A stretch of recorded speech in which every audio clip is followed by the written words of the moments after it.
unmute. First thing. Hope everybody's doing great. I have been trying to do a live every Thursday at 5 p.m. Eastern time, and look, I'm on time. Next Thursday, I'm going to be at Karate Combat.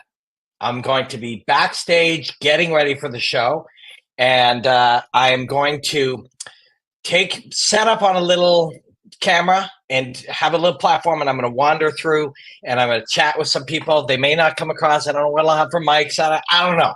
But what I do know is I'm going to do my live stream this time next Thursday from Nashville, backstage at Karate Combat. Today, so it's been a lot of fun, and I realize this is a luxury, like a treat, to be able to chat with people and hang out and express ideas and think freely. It is a very, very big treat, and I feel very lucky, and I am very grateful. We live in a crazy world. You know, you get to share your ideas, you get to have ideas. People don't have to watch them, but they can choose to watch them, and there's a lot of freedom today. If you're an artist, a martial artist, you create anything, you buy anything, you sell anything, you have your own business, whatever it is you do. And we like to talk about that here. You know, my YouTube channel started 2017, I think, and martial arts, of course, if you follow me, martial arts is the root of everything that I do. I'm a martial artist from the time I was a little kid. I fought professionally.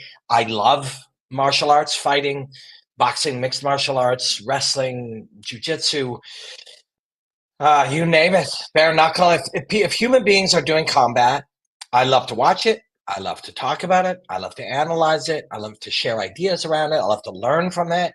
And I get to commentate a bunch of cool shows. Like I said, next Thursday, I'm going to be doing my live stream from backstage at Karate Combat, which is awesome. That's a wonderful show. So yeah, I feel very grateful that I get to do this, and I feel very grateful people are coming along. Now, last week, I put together some quotes from The Art of War. And we decided, and it really turned out great. It was really fun.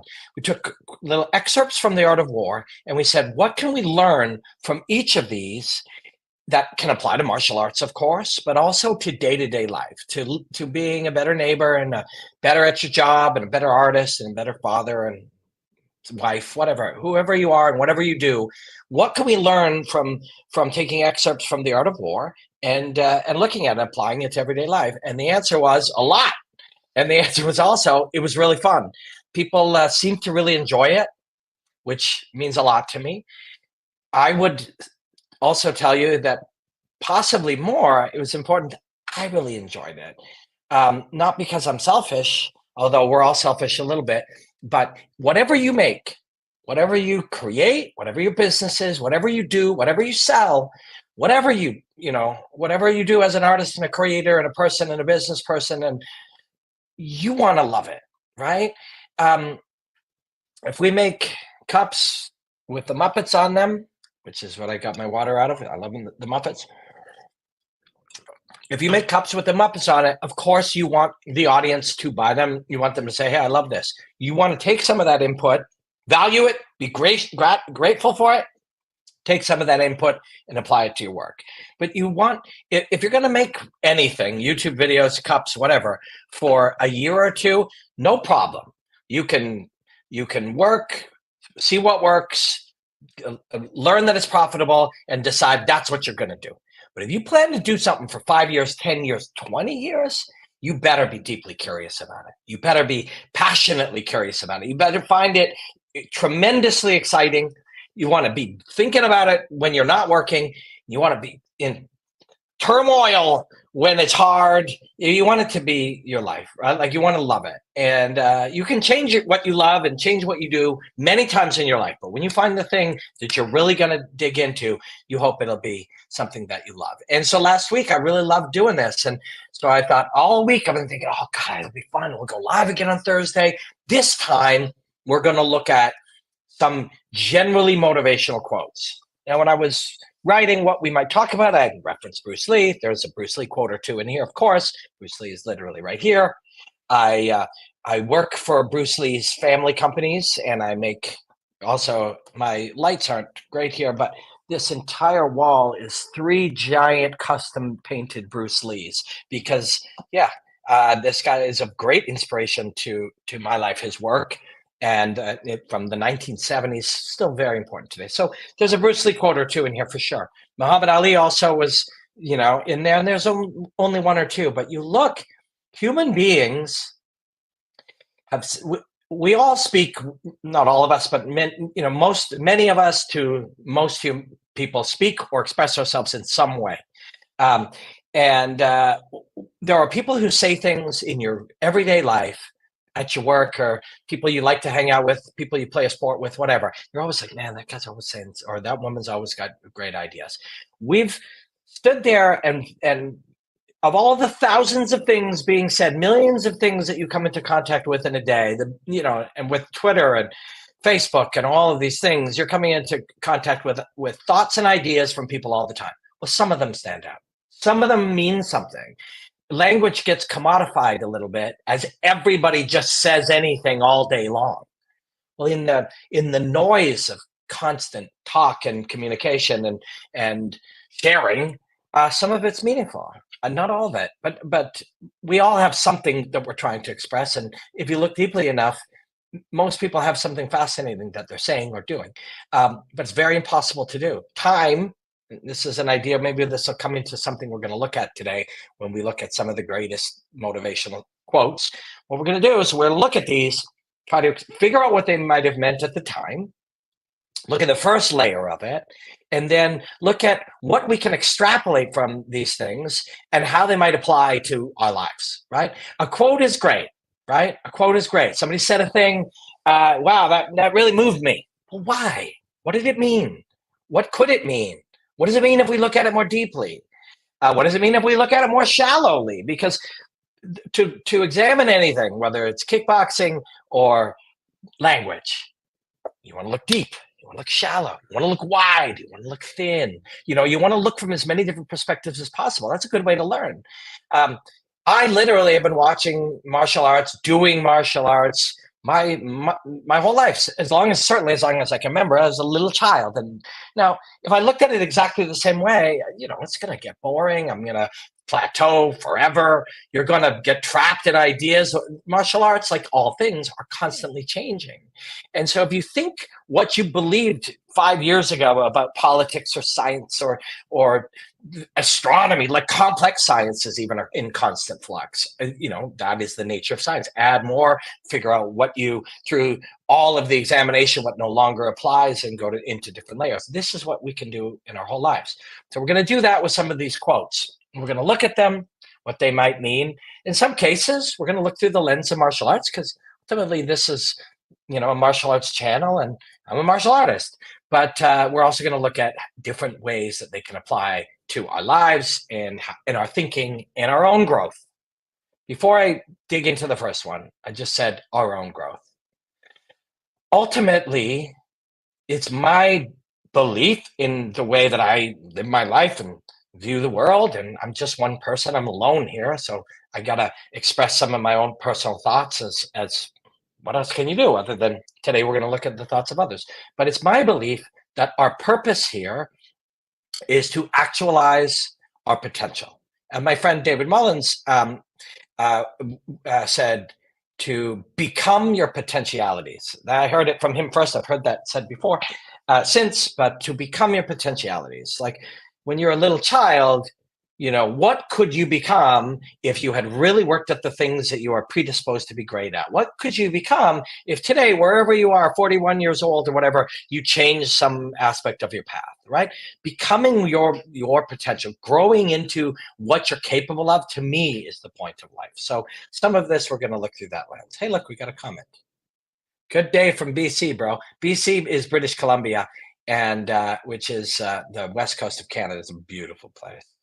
All right, let's look at the first one. These are in no particular order other than as I was looking at them, I was like, oh yeah, that's a good one. Then I'd look at something else, go, oh, I got to put that one first. So other than that, and these are not some, I don't do rankings and Mount Rushmores and goats and stuff. That's just not where I'm at. It's okay to be there. So I don't. These are not in anyone's list of the greatest. They're just ones that I really were moved by today, and some people shared with me. All right. I would rather die of passion than of boredom. That's a great thing to start with. All right, Vincent van Gogh. I won't actually know very much about some of these people. And Vincent van Gogh, for example, although I love art, and I'm sure a lot of us appreciate art, and we do know many of his paintings, we know 5 or 6 stories of some of these fascinating and great people. You know, he cut off his ear while he was drinking absinthe or something like that, right? So, but these are great. These are great accomplished artists and people who accomplish great things. So I would rather die of passion than of boredom. It's a pretty great quote to think about and to sort of dig into it a little bit. I personally, when I get the gift of being able to sit and share ideas and think out loud, like I do on this YouTube channel, I tend to go down rabbit holes. And so what I've been doing with these lives is finding things to direct me down rabbit holes that I might find interesting, and hopefully others will too. I would rather die of passion than of boredom. Okay. So here's the bad news, but also the truth. And so it's not bad news, this is factual, but we are all going to die, right? Life is literally the thing in between birth and death. This is what you have, right? This is it. Like, and I'm not here to argue or be provocative with different philosophies and religions and stuff. So like, I'm not making a statement there, whatever there may be, or what we believe there may be. But for now, in this experience, for what we are born, at some point in the unknown future, we die, and in between, that's what you get, right? And so, what do you want to do? We have the right and the freedom and the ability to make some decisions along the way about what we do. And you absolutely have the right to lay on the couch and watch Netflix for many hours a day or play video games. These are wonderful creations.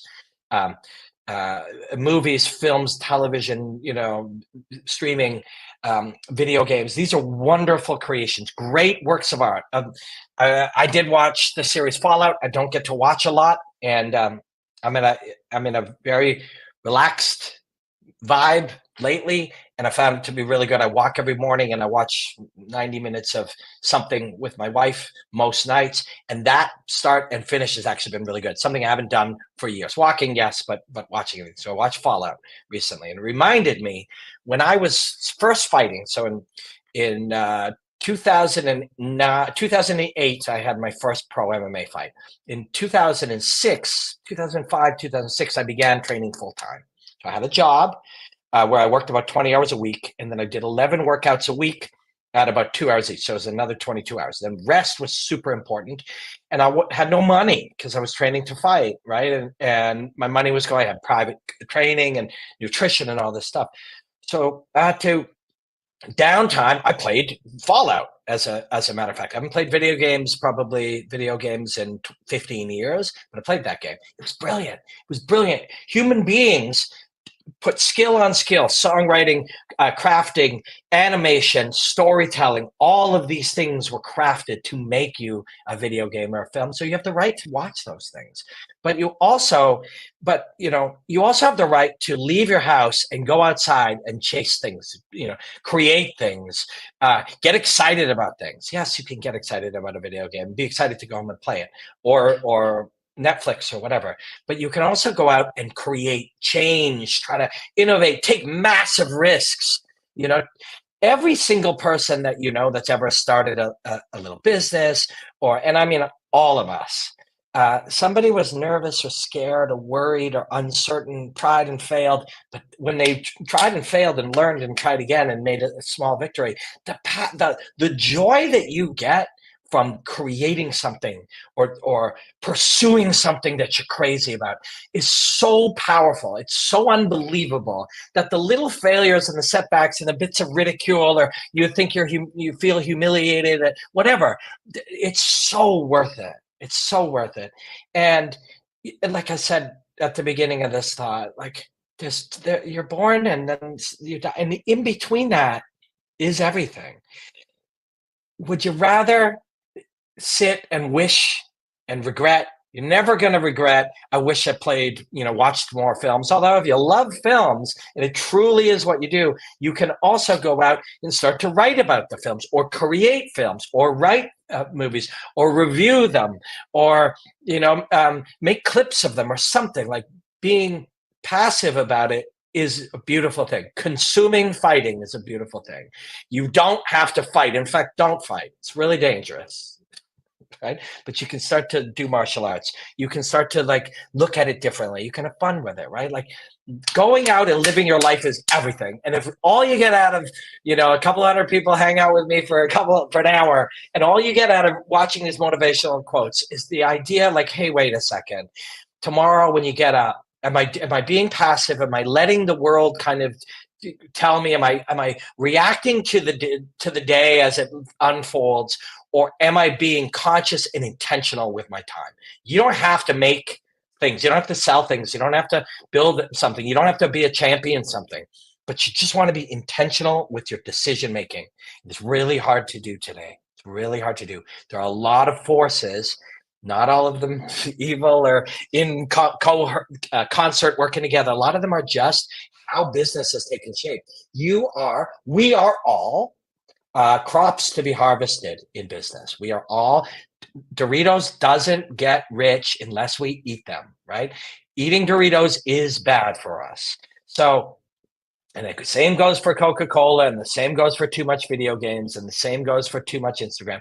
Are we being intentional? Are we saying, listen, in my lifetime, which may be short, I love Doritos so much that when I take into account it may make my life shorter, I'm going to eat it. If you're doing that, go eat all the Doritos. But most of us are not doing that. And so we want to be intentional. Living with passion is moment to moment, looking at the world and going, what would I love to do right now? And of course, that you can't just do that nonstop, but you can do it in the context of things. Okay, I do have to go to work. That is a part of it. What would I love to do on the way to work? How would I love to look at the world? How would I love to, what songs would I like to sing, to listen to on the way to work? When I get to work, how would I like to interact with these people? How can I make this fun? What about this do I get to do rather than have to do? All those perspectives. These are all ways to live with passion. So, but man, that's a good one. If you find yourself being bored, the answer to it is going and doing something intentionally, deciding a thing, and often anything. My very good friend who works very hard, he's in the martial arts business, was talking about like feeling worn down and tired, and that creeps into depression in some people and all kinds of things. And I was like, you just got to take a break. Of course, you're doing what you love. Your job is to do what you love even better for all the people involved in it. And to take a break, what would you like to do? And it's like you could 100% rest because all you do is work. But you can also walk through the aquarium, look at these things, watch the moving animals, be connected to their movement and the sound, and just be present in it. But anyways, yes, I'd rather die of passion than of boredom is a powerful one. And definitely don't hesitate to pull that one off the internet and put it somewhere where you can see it, because it's a big part of the space we have between birth and death is this. All right, fun. Let's move on to another one. All right. We've got quite a few. I'm going to hang out for sure for an hour. I hope. But okay, so this is another quote we're going to look at. If you just joined, we're taking a look at some of the greatest motivational quotes ever. At least, there's thousands of them. So we've got a dozen or two, and we're going to look at how they might apply to our life. Not just like, oh, rah, let's get up and go work out right now, although that's a great thing.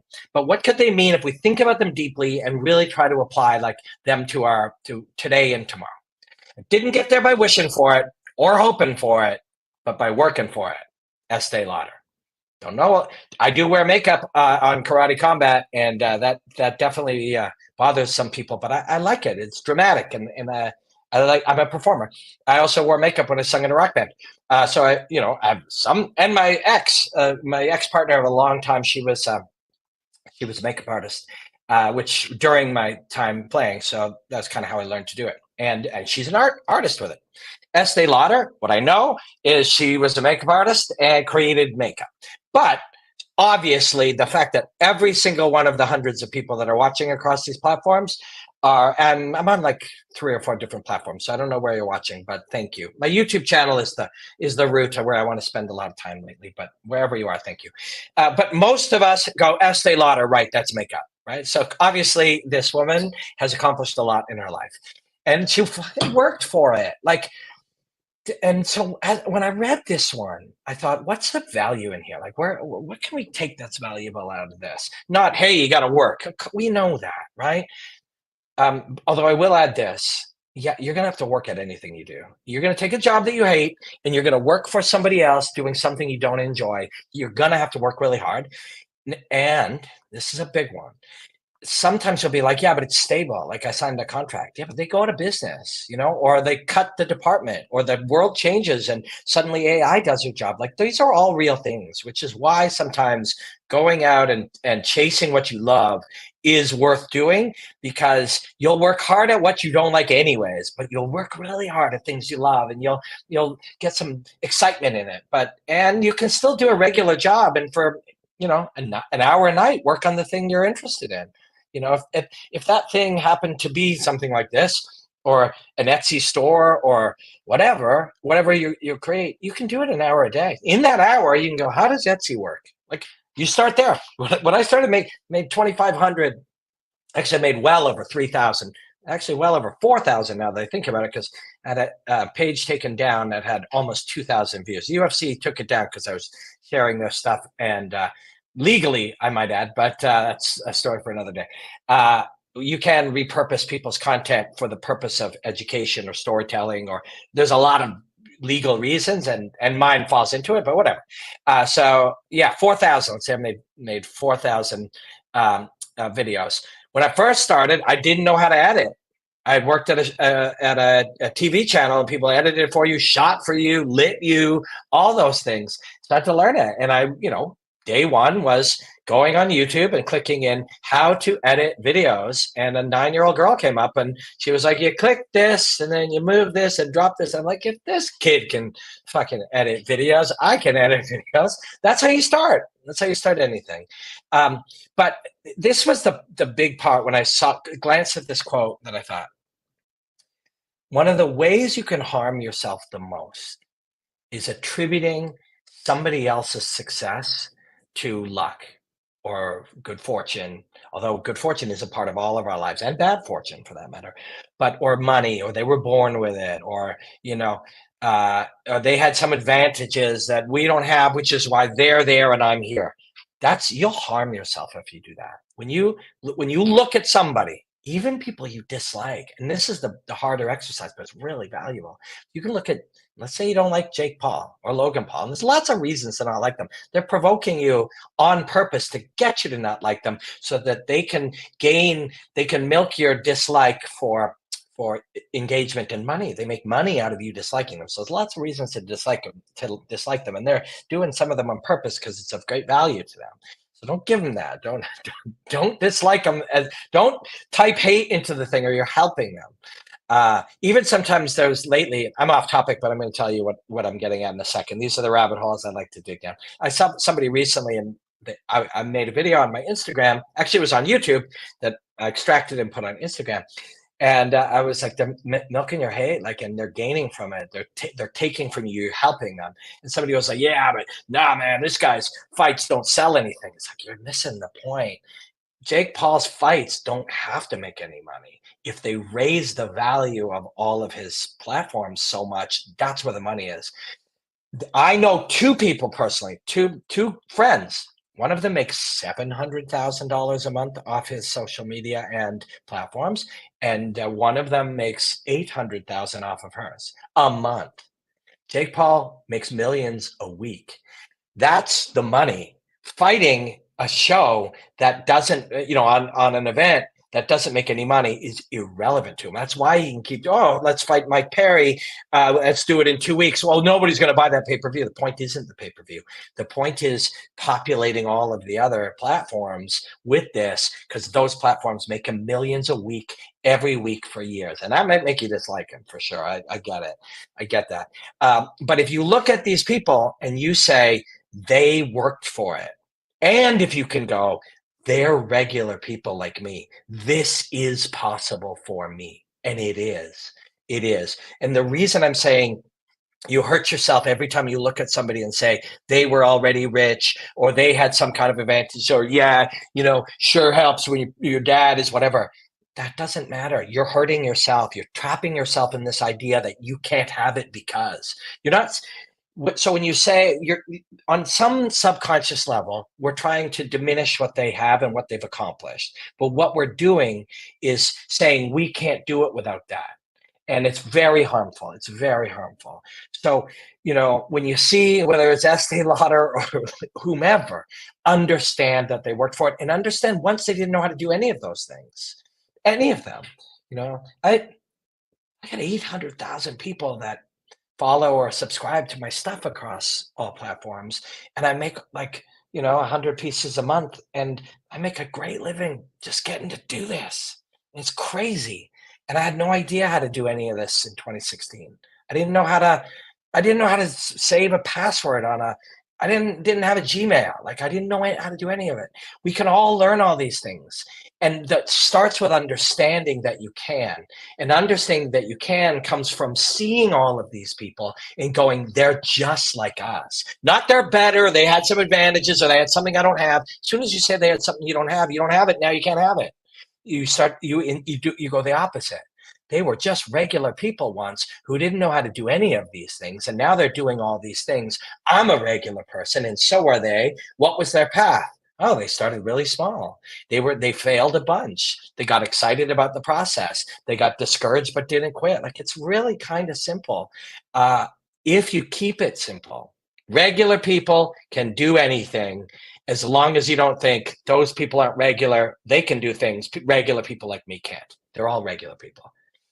You think of the most Oprah Winfrey, Joe Rogan. You think of the most success. I named them both because they're different, but they're both successful in their time, in similar but very radically different ways during their time. But they're regular people. They're regular. Joe Rogan was a poor guy living. He'll tell you his story. Oprah will tell you their stories. That's one of the reasons that these motivational things are so interesting. These are parts of people's stories, and they're real. Yes, there are people who were born into money, but there are also people born in the most poorest areas of the world with everything going against them, and they did it. Better to focus on them than to focus on the rare occasions of the children of the elites or the silver spoons. That doesn't help you. What helps us all is seeing that people overcome the hardest things. And Conor McGregor may well come back and have an unbelievable comeback, and that would be a beautiful thing. Others have done it, right? We think of Muhammad Ali's great moments, but Muhammad Ali had a hard dip or two in his life too, and overcoming those are really powerful. But the difference is he was poor and now he's rich, and it might have been a bigger advantage for him to be poor. You can see it literally in one single person's life right now. The bigger advantage was not having all these things and dreaming of them and striving for them, doing anything to get them, than when he had them, right? So, and there are countless examples like that. And there are countless examples, but please consider not explaining other people's successes through luck, good fortune, gifts, whatever. Explain them through the thing you can control, which is work ethic, drive, desire to learn, practice, commitment, discipline, not being discouraged. That's what most people did. That's and most of them worked for it, right? And when you see that, you go, well, I can work for it, and you can. Right? Let's move on. Okay, so Bruce Lee, of course, Be Water is his most memorable quote, and it is, of course, absolute brilliance. It works in every way, and it's one of the great metaphors of all time. This is actually sort of Bruce Lee didn't just once say, be like water flowing through the cracks. Water can flow and it can crash. Be water. He didn't just say that once. And this actually, I find this really interesting. When people will pull, the perfect quotes today from somebody, whether they be, some entrepreneur or some athlete or whatever, they'll be able to pull a quote and then look at the 19 other times they said it. A lot of my great ideas are being workshopped. I put the air quotes because I don't think most people are conscious of it, but a lot of and this will apply, I only saw 8 Mile once, but it was a wonderful movie. I saw it on a plane a couple of years ago, so I remember the details.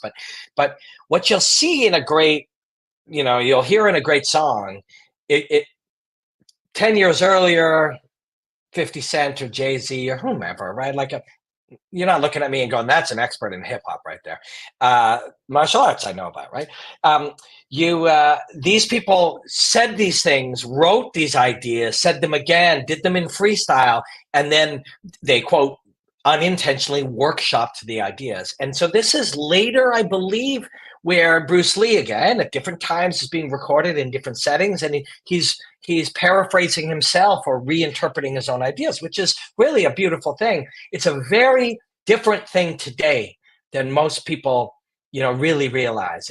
If there are people that have made Mr. Beast, right? Mr. Beast that has made thousands and thousands, I don't know, tens of thousands of hours of recorded speaking. Joe Rogan, again, Joe, 3 hours of podcast, 1,000 of them, like there's 3,000 hours, and they clip them all up. If you were to go in there and look at some ideas and how they've changed, these are recorded parts of people's thought process that we'll be able to look back at later. And it won't all be good, because we're flawed individuals and we're works in progress, and at different stages of our lives, we're really good, and other times we're really sharp, and other times we're discouraged and negative, and this is a part of it. So don't judge people by little snapshots of their life.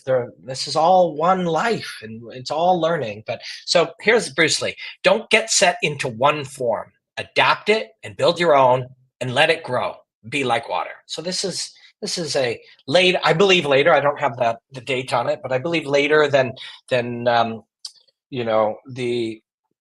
the television interview with the Canadian journalist, where he had really kind of nailed be like water, which also existed on film beforehand. But when you look at it here, this takes into ideas, different things that he also mentioned, different analogies that he used about the powerful tree and how it breaks, but then the flexible tree can move in the wind and never breaks, right? And he talks about not being overly structured or rigid, being flexible. So don't get set into one form. Looks at that, and that's really, we can look at just this quote today. To get set into one form makes very little sense for you. And let's take something simple. We can use martial arts. If you fight a certain way in 2020, and you go to fight that way in 2024, the water has changed, the world has changed, the soup has changed, but you're the same ingredient, right? Doesn't work, right? You don't flavor the soup the same way. You don't interact with the other ingredients the same way. The world is constantly changing. You cannot stay rigid. I think this is a Bruce Lee quote as well. To change with change is the changeless state. So if you even want to stay where you are, never mind get better, smarter, happier, learn more, evolve, innovate, whatever, never mind doing that. Just staying where you are, you have to change with change to stay the same. And we don't want to stay the same anyways. But the world is in constant change. I said this last week. I don't know if it was part of, I think I said it in paraphrase when we were reading The Art of War. A man cannot step in the same river twice, because it is not the same river and he is not the same man, right?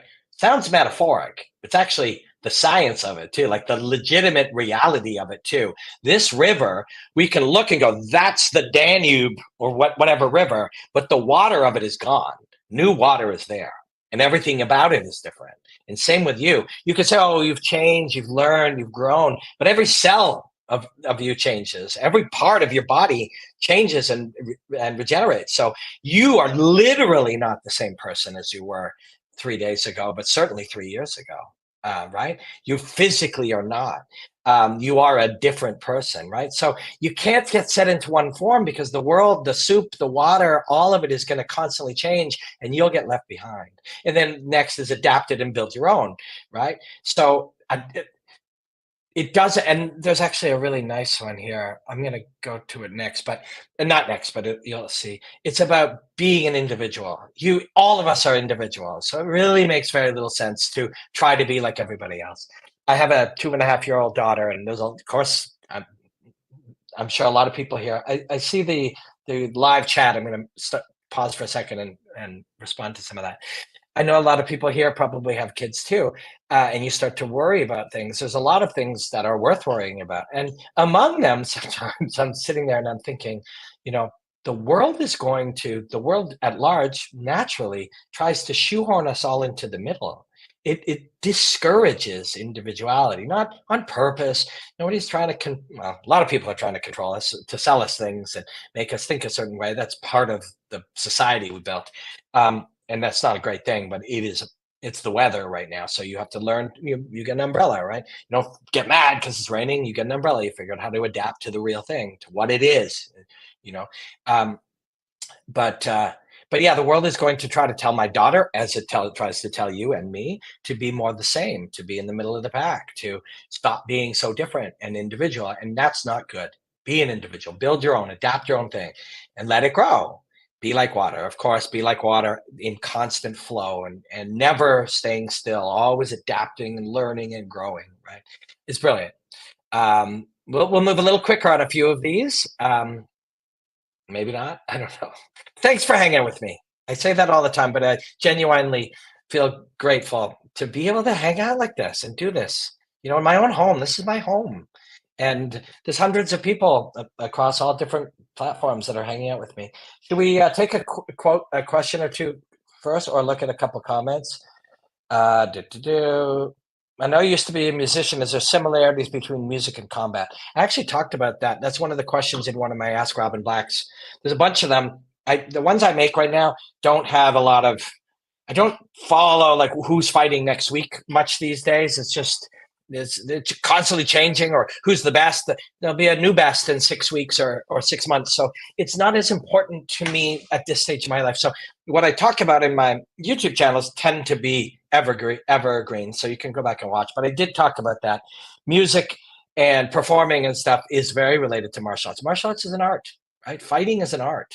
And performance is an important part of that art, being free to perform. If you obey all the rules, you miss all the fun. That to me connects to that idea. There's this illusion of safety in the status quo, right? In the middle of the pack. A lot of the things that we do, maybe that aren't giving us quite the freedom and excitement and waking up the next day with like the fire to go do things. A lot of these things are illusions of safety, right? It's why we do certain things. I had a job, like a real television job, and there were other things coming along, and I'm like, yeah, I like this job. I like these people. I like this studio. I'm free to create. And it's well, one day they just didn't have that department anymore. One day they were like, we don't make content. Now, it wasn't the smartest move, but that doesn't matter. That's the weather, right? Like they literally they just gave up. They cut their entire digital content creation team in 2016 or 17, which, in retrospect is insanity. And I think the cost of that whole team was about half of the revenue that my channels are able to create to bring in just by doing cool, fun things. So it wasn't a lot, but whatever. That it was irrelevant because suddenly my stable, the illusion of safety of having a gig was actually an illusion because the gig could go away. The company could go out of business. The world is rapidly changing. You got a job, you've been at it for 20 years, you're going to see it through for the next 6. Well, suddenly it's bought by somebody else and they cut everybody, right? Like it's very unstable, right?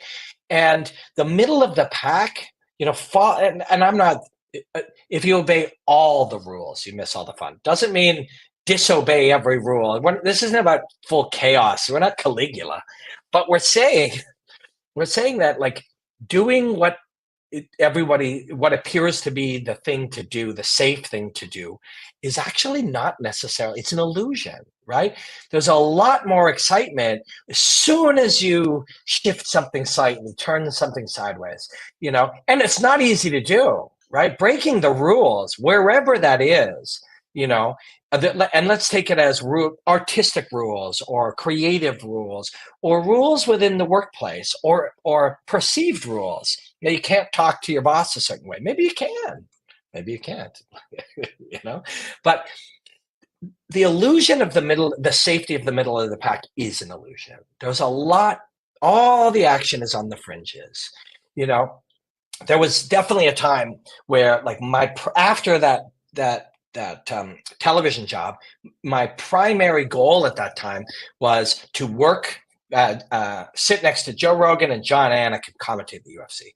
Now, that idea, wear a suit, be in the broadcast, whatever, that idea seemed stable until I was inside that bubble a little bit, and it was like, wait a second, this isn't anything like I think it is. It's like a corporate job. Like, this is like bosses and hierarchies and structure and politics and lobbying the boss to get your shot. And if he does, and doing things that there's certain people want you to do it, don't speak this way. When I was in there a little bit and I was getting feedback, they're like, don't say this, say this instead. This is too complicated. I'm like, what? Fuck, it's 20, at that time, maybe 2017 or 18. It's like, people can handle complicated things and different things, and the world, like, the fact that there is still in parallel to this, to like a world where you can do anything, is still in parallel television and like, structured broadcasts with like hosts, hello, greetings everybody, welcome to the fact that still exists in parallel to this, even though this is bigger all the time and those things are smaller all the time, is shocking. But actually, when you think about it, it isn't shocking, because change doesn't happen instantly. Change happens in parallel. Something grows as something else becomes older. The audience becomes older, right? The audience for very structured television news broadcasts and even sports broadcasts is aging. It's not necessarily shrinking. It is often shrinking, but it's aging. The average age of somebody who watches that, the average age of somebody on TikTok, which is consumed way more than Fox Sports or whatever, or CNN or Fox News or any of these things. The consumption on TikTok is much higher, longer, but also younger, which means it will last, right? Anyways, don't obey all the rules. Break some rules. Test some things. Press some boundaries. You're going to get in trouble. Don't go to jail. Don't hurt anybody. Don't do it at other people's expenses. But experiment with things. Provoke, right? As a parent, I'm looking at that often, and my daughter, started crawling up on the coffee table. My instinct was to get her off the coffee table. And then my next thought was, she's not going to be on the coffee table when she's 9 or 20. If you can't climb on a coffee table when you're 2, when can you, right? And it was the same thing. There's a toy at the dinner table, and I was about to go, don't bring a toy. Why not? You're 2, right? I want her to be the kind of person who pushes the boundaries a little bit. I want her to care about other people, try to do things to help others, do meaningful things, be empathetic, but also test the boundaries, right? This is good for your life. We move on, and this one's a big one. This is a really big one. Albert Einstein, a person who never made a mistake, never tried anything new. Now, I looked at this, and there's, a lot of interesting aspects to this. Of course, Einstein, you start reading about Einstein, a little iced coffee. It's late in the day for it, but it's a risk I'm willing to take. you start reading about Einstein's process and stuff, and his thinking and the way he saw the world. Lots of Einstein came up with a lot of great quotes, not just because he was super smart, but he was super smart in part because he had a really good understanding of the moment to moment way to live your life. And he also had some great fortune that he was free to do what he loved. The more free you can make yourself, and some of it is in our control, some of it is patience, some of it's hard work, the more free you can be to live a life that you actually start to design. Get up in the morning, do the thing that you'd like to do. Maybe you're committed to being somewhere at 9, but you can do it your own way. Whatever things, you get some control over your life. The more you do that, the more freedom you have to read and learn and think about bigger things. There's less pressure. These are and if you're 25 right now, these are worthwhile goals for 45. These are worthwhile things. How can I, create my life in such a way that I have some control over how I live, what I do, spend a lot of time doing things I want to do. So you probably can't do that in 10 weeks, but you might be able to do that in 10 years if you spend a little effort day to day to day and prioritize this as a temporary destination at some point as you keep changing and whatever. Um, but so so Albert Einstein was able to come up with a lot of these things because he was able to think a lot. He was able to see the world a lot. He was able to examine himself and his thinking. That's the only way he got to where he was able to do the things he did. But of course, also what he did was made a lot of mistakes. Right? This is vital. Like this is vital for so many reasons. But among them is if you're, and please don't ever do this, and if you've done this, it's not because you're a bad person, and it's not because it's not anything negative. It's just this is advice from a friend, right? If you see somebody fail and you go on and you say, Justin Gaethje, you suck, or whatever, right? Do that with anyone, even, you know, or you like piling on when somebody's like, done something wrong, and you're like, you idiot, like you should be canceled. Like, if don't do those things. Not because it's not nice, and it isn't nice, of course, but and that's a pretty good reason. Don't do mean and hurtful things. These are real people, even the ones who did terrible things. But don't do it because it's harmful to you, right? If you start making fun of people who try and fail, an athlete, the goalie who missed the thing, you suck. Now I know you might be passionate about football or whatever it is, but if you do that, what you're doing is reinforcing to yourself, you better not try great things, because if you do, when you fail, people like me are gonna like make fun of you. You start to subconsciously fear failure so much that you fear trying, and then you sit there, getting mad or like being mean to people who do that. And subconsciously, it ends up being a reinforcement that you're safer to just sit back and not try. And it's a weird layering of your thinking that can happen. Just don't do that, right? Don't look at somebody's failure and laugh at it. Look at it and say, that's what I should be doing. I should be trying and failing, learning and trying again. This is what a great life is made of. This is, if I said this once already today, but if we take nothing but this from this stream, failure is so important, and trying and failing and learning and trying again and learning to accept that a path to anything worth achieving consists of try, fail, try, succeed, fail, succeed, change, grow, change, fail, succeed. And it's a curved path, and it's normal. Process, right?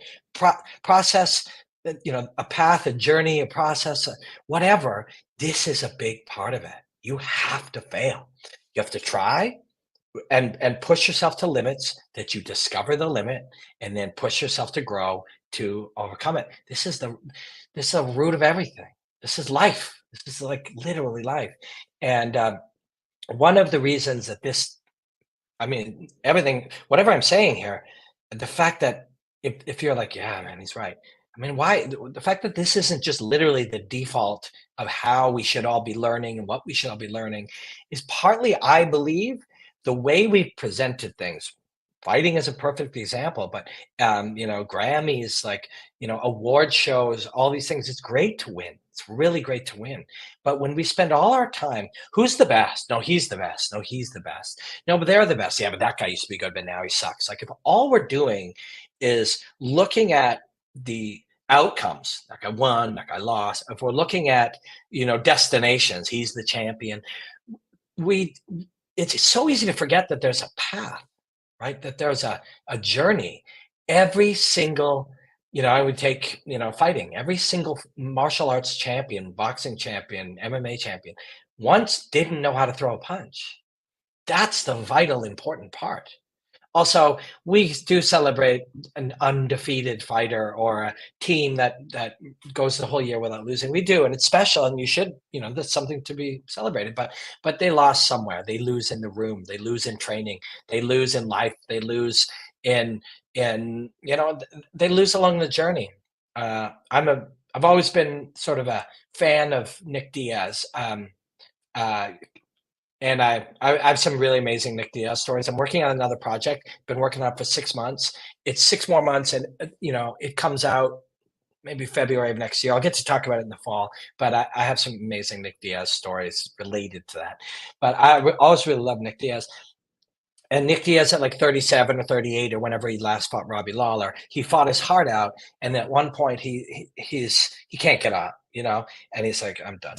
And I saw people again, this guy's people who don't take risks, people who don't try and fail, people who don't push themselves to the limit and can't overcome it are the ones that will make fun of Nick Diaz, which will subconsciously train them not to try and fail, because they believe the repercussions. They think that them making fun of somebody who fails is so amazing and powerful that it must hurt the other person. But it doesn't. It doesn't. They know it's part of it. Nobody likes to see hate, blasted at them in places, but it's certainly not going to stop them because they failed all their life.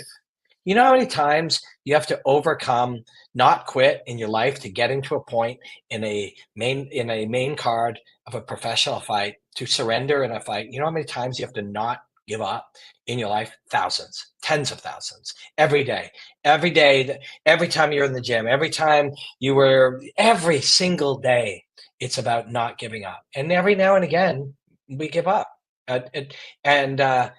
And when we do, we go back and we learn from it and we change things and we go and we improve. And that's part of it, right? You have to make mistakes and you've got to try things. You've got to try things. And in the act of trying, you will fail sometimes. And in the act of failing, you will get more information to improve and get better at it. That's life, right? We have to do it. Here's another one. The ones who are crazy enough to think they can change the world are the ones who do. Right? I mean, do I even have to really get into that? What I find fascinating about this is the word crazy. He could have put it in air quotes if he felt like it. But it's so concise, right? You gotta be it feels sane to think that it's crazy to do this, but it's not. The word crazy here it's almost sarcastic, right? There's nothing crazy about believing you can change things. There's nothing crazy about believing you can make an impact. Every human being has the ability to make an impact, and to change the world around them. A small bit, a great bit, a lot. Change the world can mean literally change your neighborhood. Mean change. You're in a cab or an Uber. When you're in there, you can change that person's world. Right? That is the world for you at that moment. Everyone can do this. There is nothing crazy about that. But that's the point here. The people who make change are people who believe they can do it. And crazy here is a provocative word. It's only crazy because that's the sanest thing in the world, is to believe that you can make something change. But in a world where the belief that you can't do anything, feeling powerless, that's normal. It feels crazy to think you can make change, but you can. Of course you can. Everybody can. Everyone can. Every minute of the day, you have the capacity and the ability and the chance to change something yourself. Every time you change anything, the ripple effect changes so many things. It's not about being better. It's about being different. You need to give people a reason to choose your business. So Tom Abbott wrote a book, and I saw it. I actually was like, "Who is this guy?" And then there was like a golfer that came up, and I was like, "I don't think that's him." But no, it was a guy who wrote a book about business, I think. So I'm not familiar with his work, but it made me want to go read it. But yeah, you got to be like different. Is everyone is different, right? We're all different. The world makes you the same. You don't have to become different. You just have to resist that the forces that have shoehorned you into the middle, you know. And you see it in every business. So he mentions in business, and we all, do something, and in every business you see it. People in my business, when they're commentating, they have the same, and it's not their fault. It's just what happens in any field. People start to speak similar. They start to use a language. There starts to be a code that happens, unbeknownst to anybody. There's something as simple and seemingly obvious as when you open, okay, guys, we got an epic main event between two unbelievable, like, you don't have to do that. You could open a broadcast and literally be sitting down eating dinner and say, what do you got here? Oh, peas? Like, of course you could do that. Now people might get fired, but you could do that, right? Um, every talk show has the desk on the same side. I'm using television because it's a field I've worked in, a lot. And everybody has the desk on the same side. Why? I remember saying this to my good friend Glenn McDonald, who passed away. I'd move the desk to the other side, and he's like, people would freak out. And I'm like, well, today that would be powerful, right? People freaking out is actually powerful. Also, why not? Also, why is it all the same? Why do we do all the same things? We don't need to. You don't need to do whatever business you're in. There's this illusion of structure. And the structure is real because we agree to make it real, but we can just disagree. We can do things different. You really can. And the things you feel like you have to do are the very things you should test. There are so many examples of this that I see, like, and again, like, martial arts is my field, right? But I'll see in when people present martial arts in certain ways, there's seven, conversations that we've all kind of agreed are one side. What's this guy's legacy? What's next for this guy? How's this matchup going to go? Are you excited about this thing? Where does that leave him in the division? Is she the greatest of all time? Like, that's the list of conversations, and anything else outside of that is more interesting. And the way to get to there is just don't do the things that feel like the illusion says you have to do it. But it's it's all yeah. I don't know. These are the things that make things fun. I'm checking out a comment in the comment section. Um, so building momentum is real. One positive for yourself builds the momentum. Yeah, I like that. It's you can make change. That was back to the last one. And making a change changes the water. And I used this analogy 3 times tonight. The soup. And as you change the soup, it changes the flavors. It affects all of the ingredients. Now you got a new soup. You add another thing to it. The whole thing is different, right? One small change makes a big difference in your life. And, waking up tomorrow, try this. Try this. Get up tomorrow and have a shower. And when you have a shower, you will suddenly think about the shower. Now, don't go to default. Don't go to automatic pilot, which we do and we should do in many things in our lives. So we don't have the brain capacity to think about every little thing, right? But you go to shower and you put the soap in a certain place every day, and you'll notice you do. You'll notice, oh, right. I always put something here, and then I always go to the exact spot.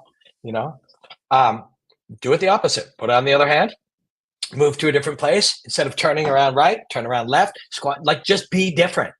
Be different in your shower. The whole thing will change. You'll be like, wow, what else am I doing? Then you go to brush your teeth. You always brush the one way. No, I'm going to hold it with my other hand, or I'm going to go up and down, or I'm going to do it shorter or longer, faster, slower. Do these things. Suddenly you're like, oh my, how much of my life is automated, and it's worth doing. Trust me, it's a really fun, weird little experiment. I learned that courage was not the absence of fear, but the triumph over it. The brave man is not he who does not feel afraid, but he who conquers that fear. Nelson Mandela. This we all know this, right? And if we don't, like, courage isn't I'm not afraid. The courageous people are afraid and do it anyways, even though it's hard. And in the doing, they, one, are courageous, but they're also learning courage. Courage is a practice. Courage is a skill, right? Every time you do something you're afraid of, you feel like alive after it, and that's good. And it doesn't always go good. You're going to go, you're terrified to publicly speak. You're going to try it and fail. It'd be terrible. Maybe, only sweating, like, but you did it. You did it. And if you can do it again, 3 days later, a week later, practice it. Like, you got to do the things you're afraid of. You have to. Not all the things. Don't climb that thing that you're going to fall off. Like, things that are achievable or almost achievable that do not hurt you or somebody else, do them. It's really important. It's really important. And this is connected to it. Winston Churchill. Success is not final. So you're successful. I got the job. Okay, now you have to work, right? Oh, successful. I won the thing. Okay, now what are you going to do next, right? Success is not final. Your win ends, and now it becomes about the process again. Where do we go now? Now what do we do? There is no final destination. I saw Alan Watts the other day. The some old Alan Watts stuff, and he was like. Uh, think of your life or the thing you're doing or this right now. And, there's a point I'll have to get off because I want to, spend some time with my daughter before she goes to bed. I'll put her to bed, and that's amazing. But I don't want this to end. And you don't want to rush through your life. You don't want the walk to end. You don't want the minute to end because it's like a song, right? You're not trying to get to the end of the song. Or when you're dancing, you're not trying to get to the end of the dance. You're in the song, you're in the dance, right? And this is the thing. There is no final, there is no destination. A lot of our anxiety, and I've experienced this, is we're trying to get everything off the list so we can relax, right? But most things will never get off the list.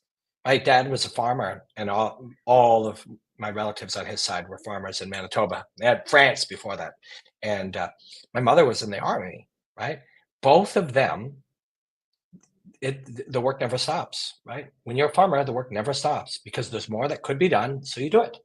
And so they never get this end thing. So if you're trying to get it all done so you can whatever rest, take a break, finally enjoy whatever, that's never going to happen, right? Um, so you live in it. You enjoy it. You're not trying to get to the end of the dance. You're not trying to get to the end of the farm work. You're just living and in the moment and enjoying the moment and finding the joy in the moment. When you have kids and they're little, you see that. It's like you go to the airport and I'm like, oh my God, my plane is delayed 4 hours. And she's like, wow, this floor is amazing. Wow, what's going on here? Where are we? This is so cool. We can all learn that. But yes, failure is not final. It is the courage to continue that counts. Failure has been a big a topic of this one. You're gonna fail, and that's okay. These are micro failures in the long run of wherever you're going, the path, the learning, the growth, you know? Um, and this one actually connects to something we said earlier too, about breaking the rules. Now, this one would have been nice if I would have connected the two. You know, those who don't break the rules don't have any fun. Sometimes you got to learn the rules first. This is a really good one, actually. I'm glad this is here. If you just color outside the lines, if you just color, like you can make great art. But if the way to color outside the lines is to see the lines, right, and choose to color outside them. And I got another Bruce Lee one coming up in a bit, and you know, his path was learn it, and I've said this one before. I've said this one and shared this one, and it's an old Bruce Lee thing, but it was like when I was, and I'm going to paraphrase it because I don't know the exact wording, but when I was a novice, a punch was just a punch and a kick was just a kick. When I studied, you know, and was learning, a punch was more than a punch and a kick was more than a kick. And then, when I'd reached some higher level of mastery, a punch was just a punch and a kick was just a kick. And so you learn by learning some of the rules, they become more explorative to break them. And then later, your breaking of them, they just become the way you do it now. It just becomes your rules or your way, right? And but yeah, learn the rules like a pro so you can break them like an artist. I I think of everyone as an artist. I think of literally every person as an artist. Their life is their art. Their story is their art. Their their their whatever they make is their art. Their family is their art. It's all art, right? And and I'm just texting my wife that I'm 15 minutes because it's dinner time soon. But I want to still hang out. This is fun. Everyone's an artist. Look at yourself as an artist. Look at your oh, you're I'm not an artist. I'm a newscaster. That's an art, right? I'm not an artist. I drive a bus. Well, there's an art to how to deal with people. There's an art to you. If you look at your life as an artist, you can add and change and experiment and color different and use different palettes, right? It's a beautiful thing. This one, I just read it, was like, oh, I'd never heard it before. Will Rogers was an actor and a performer. Anyways, I'm sure he probably sung and acted. In those days, that's what they did. And I think cowboy movies was his thing. I'm not 100% certain, but I'm going to go look up some Will Rogers work after. But if you're on the right, even if you're on the right track, you'll get run over if you just sit there. I don't know if he was the 40s or what year is Will Rogers? But it's a phrasing from a different time and a brilliant time track, railroad, right? Will Rogers. Is there a G in it? Yeah. I mean, is there a D in it? I know there's a G in it. Uh, 18. So he died in 1935. So the 20s, I guess, 20s and 30s. Um, but yeah, if even if you're on the right track, you'll get run over if you just sit there. Yeah, going the right way is great, but the world's going to keep going, so you gotta keep moving. This ties into in the 70s. Be water. Um, you know, there's the idea that everything you got the right understanding, you're going to live. Also, don't you want to? We can go all the way back to I'd rather die of passion than of boredom. Don't you want to live? Don't you want to like experience? Don't you want to see how far you can go and what you're capable of? It doesn't have to be. You don't have to be a quarterback on a Super Bowl winning team. Sometimes just being what more could you learn? How could you see the world differently? Could you learn a new thing? Could you see something? Learn a different perspective? Could you become healthier? Like you want to live. Death, birth, death. This is it. This is the thing, right? We're in it. We're in it right now. This was another Bruce Lee one. The moment is freedom. I actually talked about this part earlier too. I couldn't live by a rigid schedule. I try to live freely from moment to moment, letting things happen and adjusting to them. Now, we talked about that earlier. The more control you can have over your life, the freer your life is. A lot of people are like, I want to get rich. Do you want to get rich? Um, Having to do certain things and having unbelievable structure, and maybe you do, but and lack of sort of personal freedom because you're so attached to things, or you look and you go, I make $1 million a month, but I've got $62,000 a month of expenses. You'd be like, that's 40 grand a month. Did I say 1,060,000? That's $938,000 a month that you make in profit. Yeah, but what if you stop doing it and suddenly start? Anyways, it's a bad example. Forgive me. You make a lot of money, but you have a lot of expenses. What if you stop making money? Like you got pressures, right? But if you can live freely, like if you can choose. And I mean, I've got a couple little things right now. I've got quite a lot of freedom in my life over the last few years. Still a lot of responsibilities, but I schedule in like 40 minutes of reading a day. I have a walk in the morning with my daughter. Like these are amazing things. Like I would have never dreamed. And also I'm a pretty driven when it comes to things I love. I'm kind of a driven workaholic type. So it was also a learning thing to be able to understand I'll actually do better work if I don't work those 75 minutes in the morning and take in nature and play with my daughter and see the ducks and the water and whatever. I'll actually do better work anyways. And that was the part that put me over the edge. If there are people watching this who are like, I'm a go-getter, I'm a hustler, I'm a killer.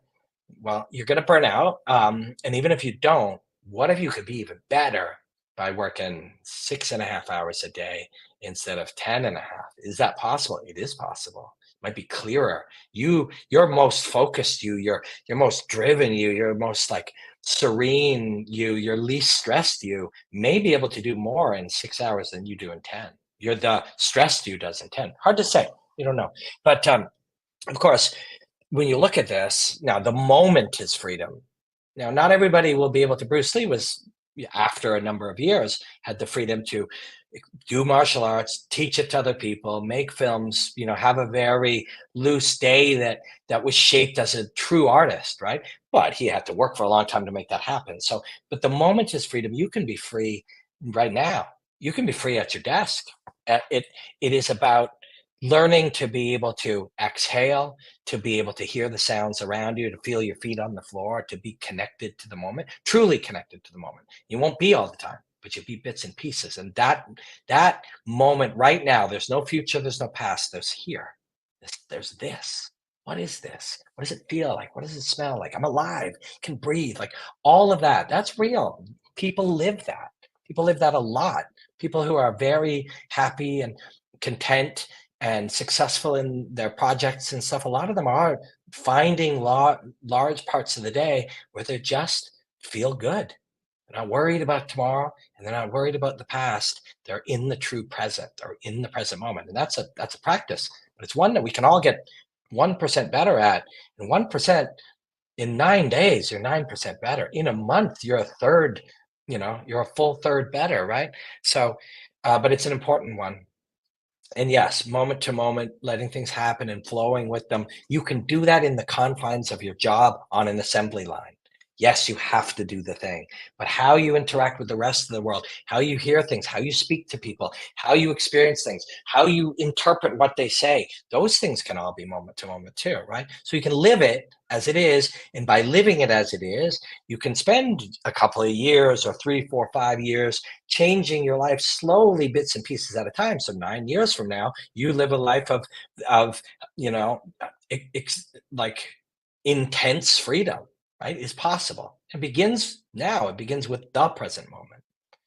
Um, I mean, right? The same thing, right?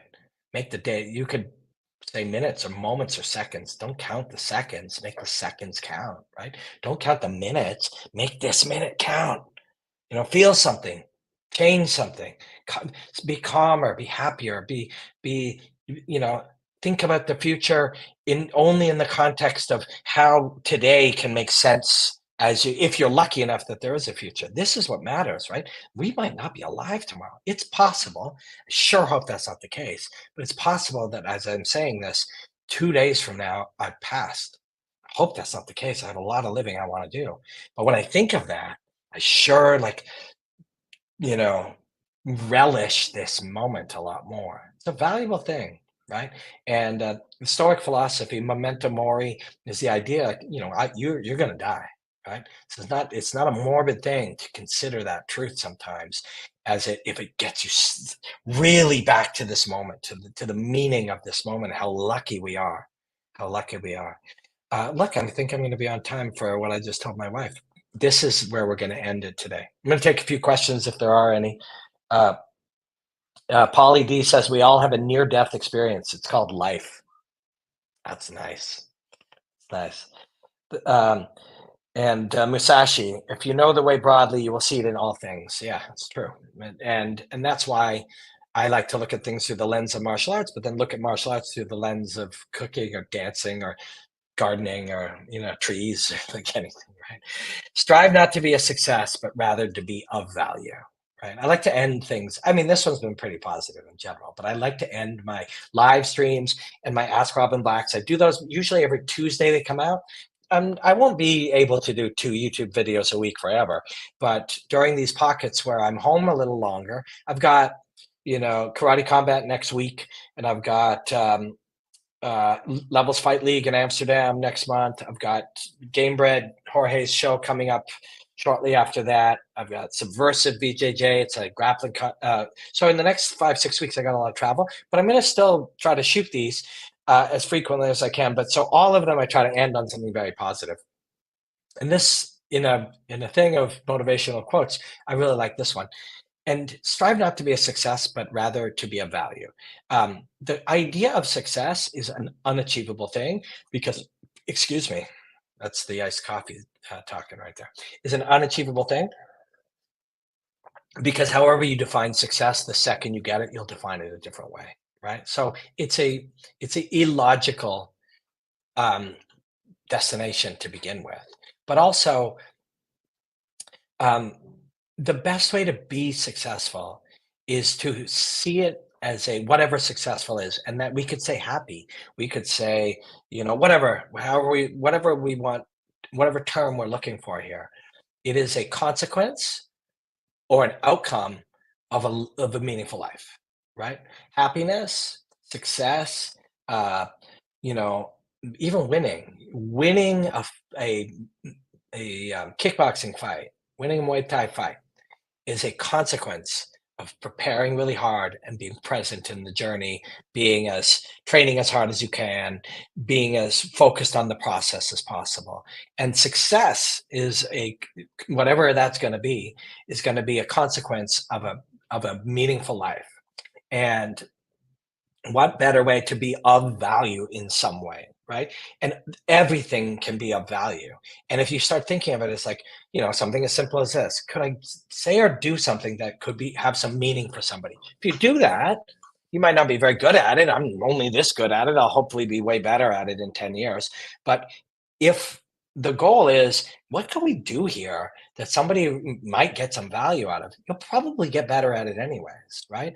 If you know, if you're if you're trying to figure out how to sell people something to make money, that's not people do it and it works, but it's not much of a life.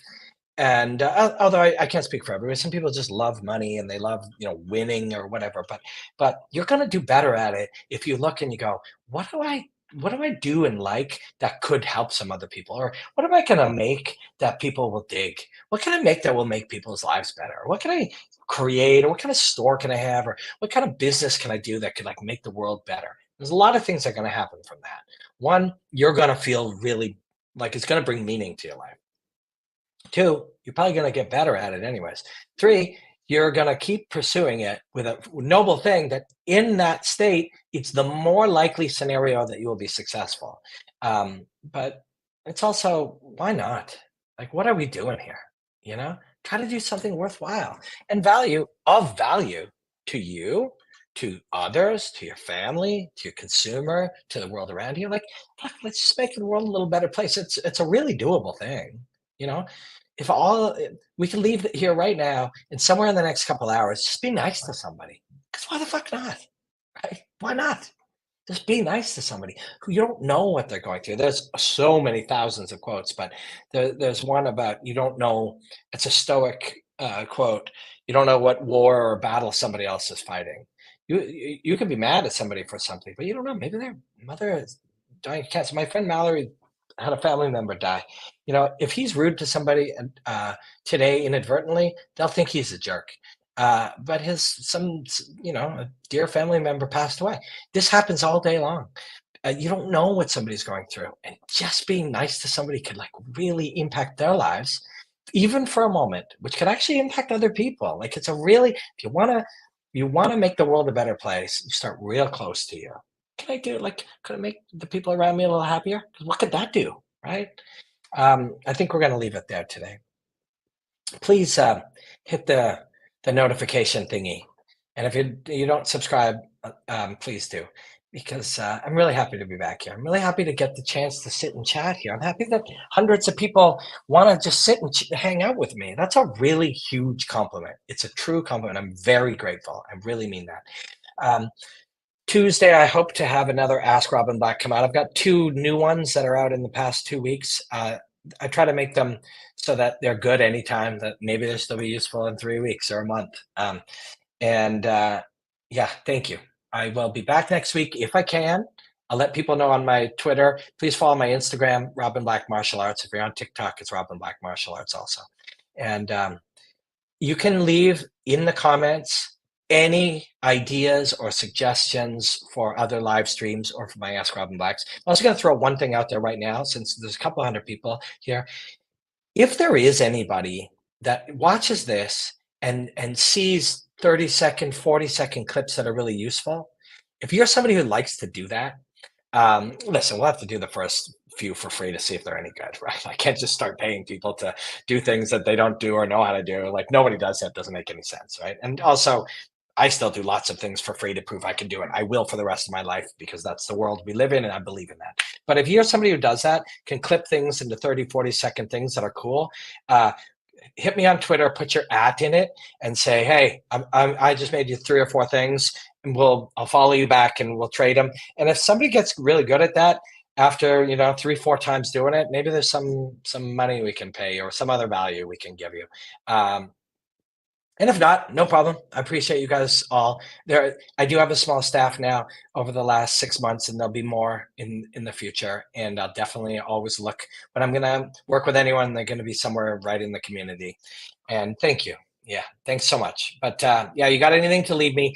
Put my name in it on Twitter because I probably see that the most. Any comments, anything you want to tell me, anything relevant to the streams, or if there's something you can do that would like to do, put at Robin Black MMA in the tweet. Put yours in there, and then I'll DM you if it makes sense. I won't get to everybody. Uh, I can't check my DMs on half the things because there's thousands of them, and I'd love to, but there's a shortage of time.